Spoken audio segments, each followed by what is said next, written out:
Been joining the studio in the matter that is related to dismissal and the Ghanaian workers of MODEC Ghana Limited, who operate on the FPSO Kwame Nkrumah, the Jubilee oil field in the western region, have been dismissed after embarking on a strike action to compel the company to increase their salaries.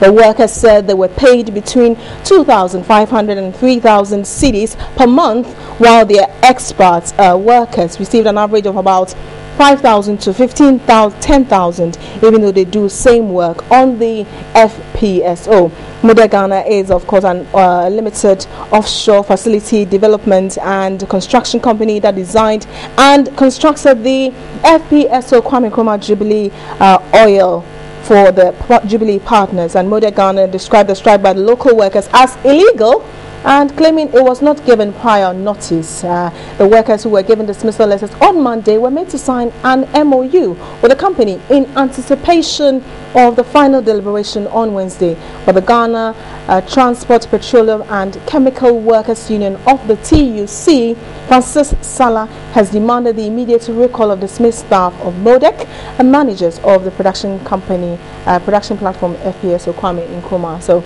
we have two of the workers in the studio. John Joseph Topo, good afternoon. Thank you very much. And you are with the local union. Are you the secretary? The chairman for the local union, and also Eric Ofori. He is the secretary, the divisional secretary of the union. I mean, let me start off with first. Your company described your actions as illegal because you didn't give them prior notice. Did you give them prior notice to start with? Yeah, we would say no. And as a matter of clarification, when we're working at on the FPSO, we have the right to stop work. It's one of our priority procedures. That if when you say priority procedures, what do you mean by that? Yeah, I mean safety procedure, okay, in the sense that if you even had a conversation with your family at home on the phone and you had demoralized information, you had the right to tell your supervisor that you wouldn't be able to go to work because but not when there's an agreement binding you. This, you take the family thing out. When you're on the field, you concentrate on what you have agreed on. Because I have the what you call the agreements that you sign with the company, which correct, obviously you claim that guarantees your job, and so the company shouldn't have fired you. That is correct. But you went beyond it, and so they have every right to fire you. We would say that in the first place, before this MOU in your hands, we had another MOU which was breached by the management in line with the same, how do you call it, in line with the same negotiating procedures. They breached the MOU. And how did they breach the MOU? Yeah, it was stipulated in the MOU that management and the TUC forming the standing negotiating committee, which had begun negotiating our salaries, were supposed to meet. Commence on the 7th of November. That is correct. Yeah. Even before then. Okay. Before then. But unfortunately, the management wrote to us, you know, given their intention that they know the negotiations which were ongoing had finished. And that was the first thing that constituted the workers sitting down peacefully.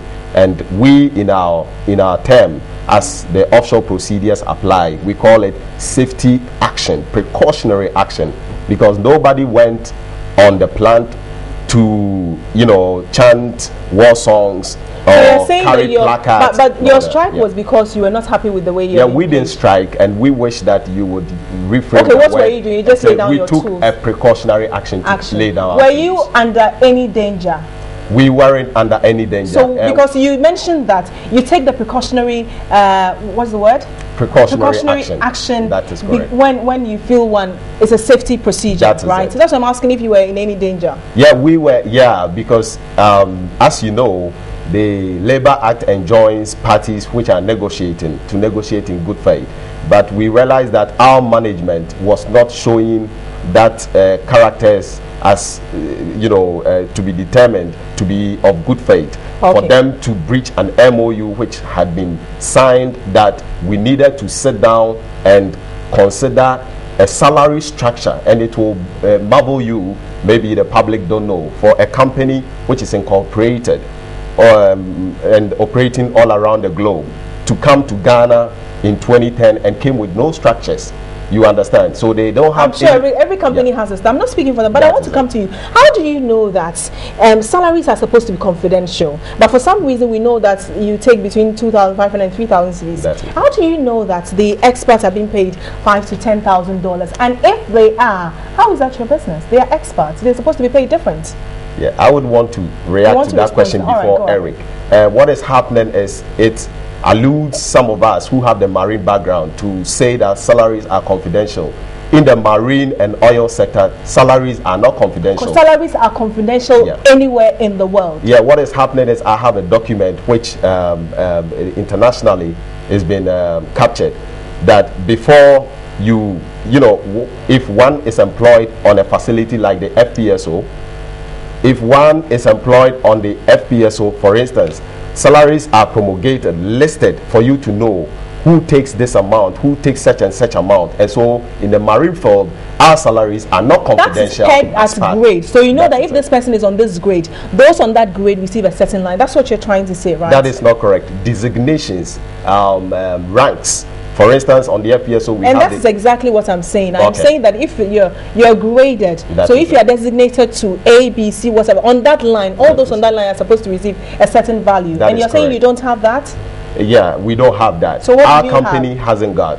What we have is individual contract of employment, which is done in the fate of the fact that people are ignorant, and that is not the case, because people who are working there are classic people who have, you know, some the public might have the misconception that you know, people we earning so much and that people were just picked up from the street or something. But I beg to differ to tell you that people had first class. I want to come to you. You are the divisional secretary. I'll come back to you. But what when you signed, what was the terms of agreement you reached with them? When you went there, you didn't go there as a group, as a union. You went and then you formed the union. What was the terms of conditions of employment for you? The terms and conditions of employment is the same everywhere. Every employment contract is binded. What is yours? This one, it's yours that is under scrutiny. What is yours? No, mine is you'll be paid this amount. That is it. And that as the years go by, your salary will be adjusted based on. How many years have you been on? 3 years. 3 years. And is it an annual adjustment? No, nothing of that sort is being. But does your agreement say you should have an annual adjustment? Per the HR policy that they have. They have. Yes, you have to have annual adjustment based on the economic situation of your country. Okay. And based on the dynamics of the economy. And as we are speaking right now, since the time that I joined, the cedi has devalued to about 300% for the past 3 years. And there hasn't been any commensurate adjustment of our salaries to that effect. So the first pay you received in 2011, it means you joined the company in 2011? I joined the company December 2011. It means that since then till date you've never had an increment? I've never had any increment that is commensurate to the conditions. When you say that is commensurate, have you had any increment at all? If it is not, just say no. No, I have not had any increment. Whatever increment that I had is based on your performance. But you've had some increments? I would say no, absolutely not. So does that mean there's a market price on you? There's a value that it is not being respected, and what's that value? That is correct. Let's say, as of now, inflation value as the whole industries apply, even the public sector, which is the worst to compare with. You know, everybody knows that the market value or the cost of living should be the determination of adjustment of salaries, but our company doesn't apply that, as he is indicating, for 4 years, and you marvel which kind of system is that.